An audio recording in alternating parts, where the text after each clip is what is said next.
Soy Alfonso Muñoz Corcuera, profesor de Filosofía en la Universidad Complutense de Madrid. En este vídeo voy a hablar sobre identidad personal. El tema de la identidad personal es uno de los que más tradición tiene en filosofía. Prácticamente todos los grandes filósofos de la historia han tenido algo que decir sobre él. Sin embargo, sus contornos no son precisos, pues incluye una serie de problemas relacionados que se encuentran en la intersección entre la psicología, la filosofía de la mente, la metafísica y la ética. Lo que hace que estos problemas, que pertenecen a distintas áreas, queden recogidos bajo un mismo paraguas es que todos ellos surgen de preguntas acerca de nosotros mismos que tienen que ver con nuestra existencia en tanto personas o yoes. Estos dos términos, persona y yo, a menudo han sido tratados como sinónimos, y aquí los utilizaremos así. Sin embargo, es importante tener en cuenta que al abordar problemas específicos puede resultar inadecuado mantener esta sinonimia. En este vídeo presentaremos brevemente 5 de los principales problemas que se cobijan en el paraguas de la identidad personal. El problema de la condición de persona, el problema de lo que somos esencialmente, el problema de qué tipo de entidad metafísica somos, el problema de la persistencia y el problema del verdadero yo. El primer problema relacionado con la identidad personal al que me quiero referir es el de la condición de persona. Todos utilizamos el concepto de persona de una manera bastante solvente. Sabemos que otros seres humanos son personas y que los coches o los árboles no lo son.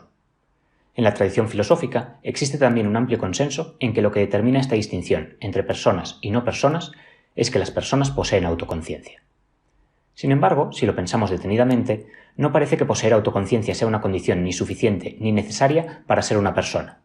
Por ejemplo, varios estudios sugieren que algunos animales como los chimpancés poseen autoconciencia, pero existe un amplio consenso en que no son personas. Al mismo tiempo, algunos seres humanos, como los recién nacidos o aquellos que sufren una demencia avanzada, no son autoconscientes, aunque los tratamos como si fuesen personas. Siendo así, parece necesario precisar en qué consiste la condición de persona, pero no está claro cómo. ¿Es la autoconciencia el único rasgo distintivo de las personas? ¿Es necesario poseer alguna propiedad física o la condición de persona depende únicamente de propiedades mentales? ¿Podría un animal no humano, por ejemplo un delfín muy inteligente, llegar a ser una persona? ¿Y un robot? Existen 3 formas de responder a este problema. La primera consiste en ofrecer una definición de autoconciencia más restrictiva, de tal manera que, bajo esa definición, en nuestro planeta solo los seres humanos sean autoconscientes. Esta estrategia nos permitiría justificar por qué, a día de hoy, los chimpancés y otros animales no son personas. La segunda manera se basa en defender que para ser persona no es necesario poseer de hecho autoconciencia, sino que basta con ser el tipo de entidad que normalmente la desarrollará en el futuro o que de hecho la poseía en el pasado. De este modo, podríamos justificar por qué los bebés o los pacientes que sufren demencia avanzada son personas, aunque no sean autoconscientes. Finalmente, la tercera forma de solucionar el problema consiste en ligar el concepto de persona al de ser humano, de forma que solo aquellas entidades que tienen una autoconciencia del tipo que tenemos nosotros, la cual está condicionada por el tipo de cuerpo que de hecho tenemos los seres humanos, pueden ser personas. Esto, además de excluir a otros animales de la condición de persona, haría lo propio con los robots. Las 3 maneras de solucionar el problema son en cierta medida complementarias, por lo que es posible tratar de definir la condición de persona recurriendo a todas ellas al mismo tiempo. Un segundo problema relativo a la identidad personal es el de lo que somos esencialmente. Todos nosotros somos muchas cosas. Pongamos a Laura como ejemplo. Laura es una persona, un ser humano, una mujer, una 22añera, una estudiante de filosofía. Pensando sobre esta pequeña lista, resulta evidente que algunas de las cosas que Laura es son más importantes que otras para la existencia de Laura. El año que viene, Laura ya no será una 22añera, y cuando termine de estudiar ya no será un estudiante de filosofía. Podría incluso cambiarse de sexo y dejar de ser mujer. Sin embargo, aunque dejase de ser todas estas cosas, no por ello Laura dejaría de existir. Ahora bien, con respecto a alguna de las cosas que Laura es, no está tan claro si podría dejar de serlas sin que ello supusiese su muerte o su desaparición. ¿Podría Laura dejar de ser una persona o un ser humano? Si resultase que Laura no podría dejar de ser alguna de las cosas que es, pues si no fuese esa cosa no existiría, podríamos decir que Laura es esencialmente esa cosa. El principal punto de conflicto respecto al problema de lo que somos esencialmente está entre los que piensan que somos esencialmente personas y los que piensan que somos esencialmente seres humanos. Este problema no ha figurado de una manera prominente en el debate hasta fechas recientes, pues parecía existir un cierto consenso en que somos esencialmente personas. Sin embargo, la tesis de que somos esencialmente personas, conocida como esencialismo de las personas, se ha puesto en duda en los últimos años. Es más fácil ver las consecuencias de aceptar o rechazar el esencialismo de las personas a partir de algunos ejemplos. Pensemos de nuevo en Laura. Si pudiésemos sustituir su cuerpo por un cuerpo robótico, de tal manera que ya no fuese un ser humano, pero conservase todas las propiedades que hacen que sea una persona, ¿seguiría existiendo Laura en forma de robot? Aquellos que aceptan el esencialismo de las personas defienden que sí. Laura podría seguir existiendo aunque ya no fuese un ser humano, pues seguiría siendo una persona.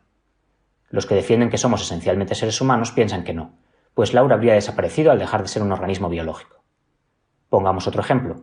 Imaginemos que Laura tiene un accidente y su cerebro queda tan dañado que ya nunca será capaz de producir ningún estado mental. Si mantuviésemos su cuerpo con vida conectado a algún aparato médico, ¿seguiría Laura existiendo como un cuerpo sin mente? Normalmente, quienes piensan que somos esencialmente personas defienden que no, pues aunque su cuerpo seguiría siendo un ser humano, ya no sería una persona. Los que piensan que somos esencialmente seres humanos argumentan que sí, pues Laura seguiría siendo un ser humano biológicamente vivo. El tercer problema de la identidad personal del que me gustaría hablar es el de qué tipo de cosas somos metafísicamente hablando. ¿Somos entidades independientes o más bien somos un estado de otra entidad?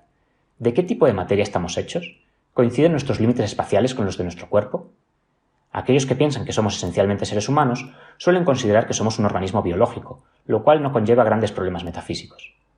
Sin embargo, entre aquellos que consideran que somos esencialmente personas, existe una gran variedad de opiniones. Para algunos somos una sustancia inmaterial, un alma. Para otros somos simplemente una abstracción teórica que sirve para dar unidad a algunos estados mentales. Y para otros somos una entidad física que se distingue del ser humano por sus límites espaciales. Las personas son únicamente la parte más significativa de los seres humanos, a saber, su cerebro. Entre quienes aceptan el esencialismo de las personas, una respuesta bastante popular sostiene que somos entidades físicas constituidas por un organismo biológico, pero distintas del mismo. Desde esta perspectiva, la relación que se da entre la persona y el organismo biológico que la constituye es la misma que se da entre una estatua y la pieza de bronce de la que está hecha. Sin duda, la estatua no tiene ningún elemento que no sea al mismo tiempo parte de la pieza de bronce. Sin embargo, se trata de dos entidades distintas, pues sus condiciones de persistencia a lo largo del tiempo son diferentes. Si fundimos la estatua y utilizamos el material para realizar otra escultura, la estatua habrá dejado de existir, pero no así la pieza de bronce, que simplemente habrá adoptado una nueva forma. Del mismo modo, podemos pensar que no hay ningún elemento en una persona que no sea parte de un organismo biológico. Sin embargo, dado que las personas son entidades caracterizadas por tener autoconciencia, si una persona dejase de ser autoconsciente dejaría de existir, aunque el organismo biológico que la constituía pueda seguir existiendo, por ejemplo, en un estado de coma irreversible. El cuarto problema relativo a la identidad personal sobre el que quiero hablar es el problema de la persistencia a lo largo del tiempo. Se trata del problema que mayor atención ha recibido en las últimas décadas, por lo que en ocasiones, cuando los filósofos hablan del problema de la identidad personal, en realidad se refieren específicamente al problema de la persistencia. Es un caso particular de un problema clásico de la filosofía. ¿Cómo puede algo que está cambiando constantemente ser idéntico a sí mismo a lo largo del tiempo? O como lo diría Heráclito, ¿cómo podemos bañarnos 2 veces en el mismo río si el agua que lo compone no para de fluir? Al igual que los ríos, las personas tampoco paramos de cambiar. Nuestros cuerpos y nuestras mentes están en constante evolución desde que nacemos hasta que morimos. Siendo así, ¿qué es lo que hace que sigamos siendo los mismos a pesar de los cambios que sufrimos? ¿Qué es lo que hace que yo sea idéntico a un bebé que existía en Madrid hace 36 años? ¿Y qué tendría que suceder para que en el futuro yo siga existiendo? Es importante tener en cuenta que la respuesta a estas preguntas dependerá en parte de lo que seamos esencialmente y del tipo de entidad metafísica que seamos, pues distintas entidades pueden tener distintas condiciones de persistencia a lo largo del tiempo. Por ejemplo, mientras que las condiciones de persistencia de un objeto físico, como una piedra, dependen de su continuidad espacio-temporal, las de una entidad social, como un club de fútbol, dependen de normas y convenciones.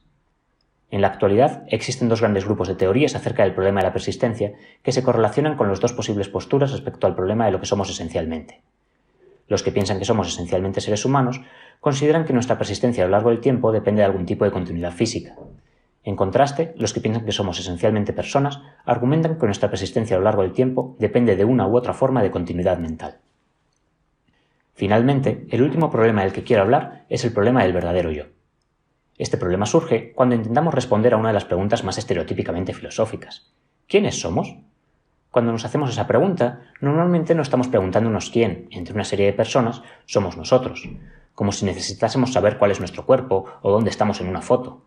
En general, sabemos muy bien quiénes somos en ese sentido. En su lugar, lo que queremos decir cuando nos preguntamos quiénes somos es qué es lo que, en el fondo, nos hace ser nosotros.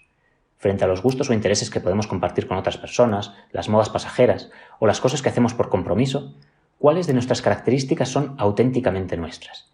¿Qué propiedades nos hacen ser la persona que realmente somos? Normalmente, cuando los psicólogos hablan de identidad personal, hablan de algo que se podría asimilar a este problema. Los estudios literarios también suelen referirse al problema del verdadero yo cuando hablan de la identidad. Y popularmente, cuando decimos que alguien sufre una crisis de identidad, también solemos referirnos a algo que tiene que ver con este problema. Sin embargo, aunque hay algunas excepciones, en filosofía el problema del verdadero yo suele tratarse de una manera independiente al tema de la identidad personal. En este sentido, el principal motivo para hablar aquí de este problema es señalar el diferente tratamiento que se da a la identidad personal en distintos ámbitos, lo que puede provocar algunos equívocos en quienes empiezan a interesarse en el tema. Como podemos ver, el tema de la identidad personal es complejo. Incluye una serie de problemas que pertenecen a distintos ámbitos, pero que se relacionan entre sí de maneras múltiples. A menudo, dar una respuesta a uno de los problemas implica tomar una postura también con respecto a otros.